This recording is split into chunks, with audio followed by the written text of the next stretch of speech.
Turbos are amazing from the sound to the actual performance that you can get from them. But sadly, it's not as easy as just slapping a turbo to your exhaust and hooking it up through the intake and calling it a day. So because of that, I'm going to explain a few things that you should keep in mind before you decide to go and actually turbo your car.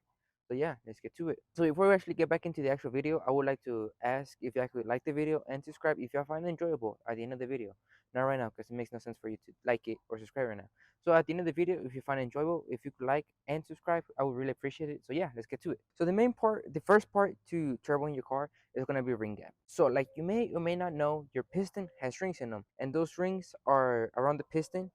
Who would have guessed? They're around the piston, and what they do is they help the piston have a they help the piston seal so they can actually be compression on the compression chamber. But there's also a bottom ring which also helps to get oil to the piston to keep it cool. For a straight engine, to find your specific ring gap size, which is how long it is from one side of the ring gap to the other for it to start touching, you need to multiply your bore size by 4 thou of an inch, and that should be able to give you what thou of ring gap you should be running for a normal street engine. Now, if you're going to boost it, like in this example, you're gonna need to open it up more, because what happens is that when those piston rings get hot, they start to close together and start to close together, and next thing you know, they're like this, and your piston welds to the piston wall and to the cylinder wall, and it's just not good for anyone, because now you don't got a motor, now you just got a piece of metal. So we gotta make sure that doesn't happen. So to stop that from happening, like I said, you need to add ring gap to it. I'm not gonna say any number specifically because I don't want to get blamed if your engine blows up, but just keep in mind from different engines there are different numbers. For a 370Z, I know you don't need to add any ring gap to make 600 plus horsepower, but for a small block Chevy, if you wanna make any amount of power, you need to add ring gap to it. So keep that in mind. So the other thing I want to talk about in this video too is going to be temperature control. So you might think that temperature is not that important, but actually is one of the most important things when it comes to considering if you want to boost your car. Like I said earlier, one of the things is if it gets too hot, your piston rings will close and your engine goes from being an engine to just a piece of metal weighing down your car. But that's not all the problems that could come from a hot engine bay. Another one is going to be some of your sensors could crack. For example, my 370Z, that thing was overheating lately. I had a leak on one of my coolants, and because of that, I fixed it now. It's all running fine. But well, it was running fine, but because it got hot, some of the sensors started cracking, like the O2 sensors, like the mass airflow sensor and the map sensor. Those ended up not being right. They ended up cracking, so I had to change those.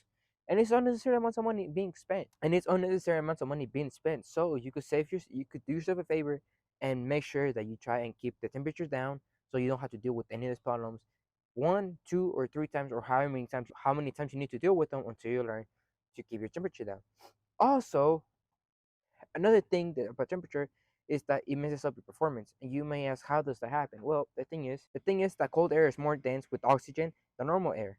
That's why such things as cold air intakes exist, because they take colder air in, which means that you can get more power out of your engine. But the opposite is also true, which means that if you get hot air into your engine, it's gonna have less oxygen, which means less power, which means less performance, less it's just less efficient. It's just not gonna be good for anyone.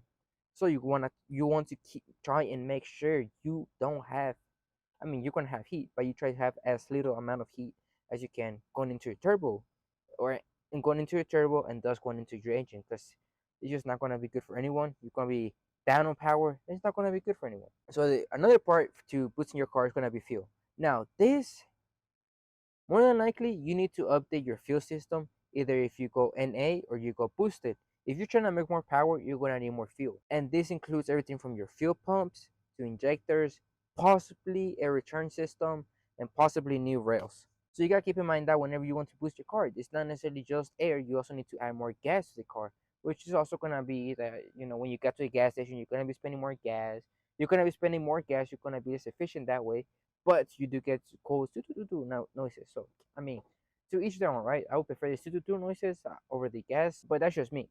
Anyways, as I was saying, your car was the fuel pump, the fuel components in your car were made to run specifically with that power range of your car. Were specifically made to run in the power range in your car, so your car could be reliable. Unless you have a 2010 M5, which if that case you don't have a reliable car no matter what, so don't even try, man. Like, just take the engine out, start changing those bearings, because they're gonna spin. Anyways, another quick lesson about fuel as well.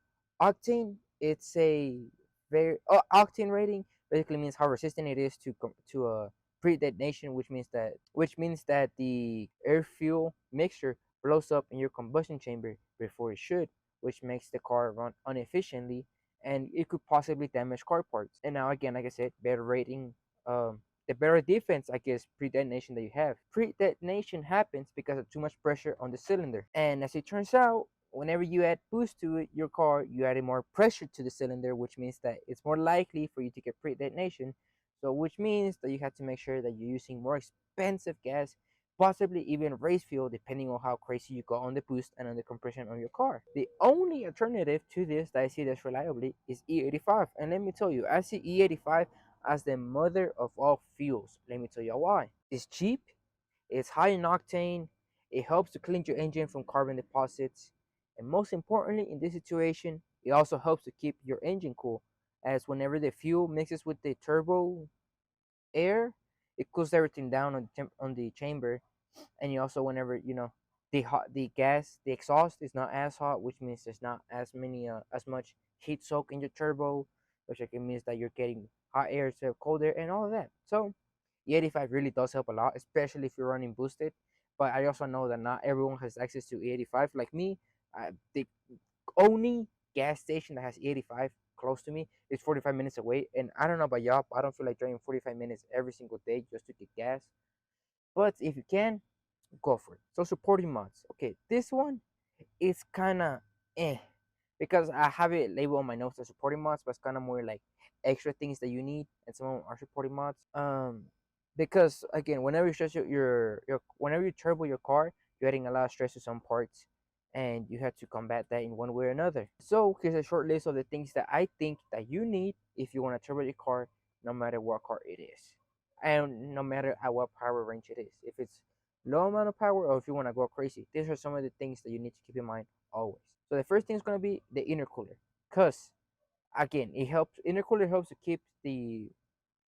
get the hot air from the turbo into cold air, so your engine makes more power. Like we said, the exhaust. Okay, so the stock exhaust works fine for your stock car, but if you're adding more air into the car, more air has to come out at the same time. So you need a bigger exhaust, bigger diameter, more air to come out. It's all fine. The next thing is going to be your clutch or torque converter. Torque convert that thing. Anyways, you need to make sure about this, because if you don't, you're gonna snap it like a China plate, and that's not gonna be good for anyone, because then you can use your car. Your car's you can run it. So you gotta make sure you upgrade your clutch or that thing. The tune. You need to make sure you tune your car, otherwise you're gonna run it lean and it's not gonna be good. Your car that. Also, you're gonna need tires, because if you're gonna be adding more power to your car, you need to make sure they have enough tire to hook your car, because otherwise you're gonna be spinning everywhere like a hook. Blow off valves.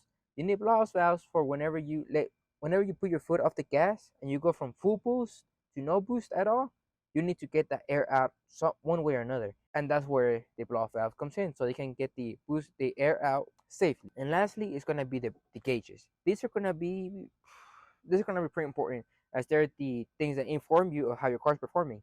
Examples is going to be boost pressure, oil pressure, things like that. Some of them you already have in your car, some of them you need to buy. So yeah, these are a few things you need to keep in mind when you decide to turbo your car. And it's by no means the only thing you gotta worry about whenever you do it, as there are some things that I might have forgotten about while recording this video. But this video should be a good place to start if you are even considering to boost your car. May this be a turbo or a blown application. So yeah, I hope you find the video enjoyable. If you could like and subscribe, it will help me to know that people are actually enjoying this type of content, and it'll help me push more content out. Right now, I'm uploading once a week. Maybe I'll do it twice a week. We'll see how that goes. But yeah, I appreciate you all for watching, and I'll see you on the next one. Have a good one. Peace.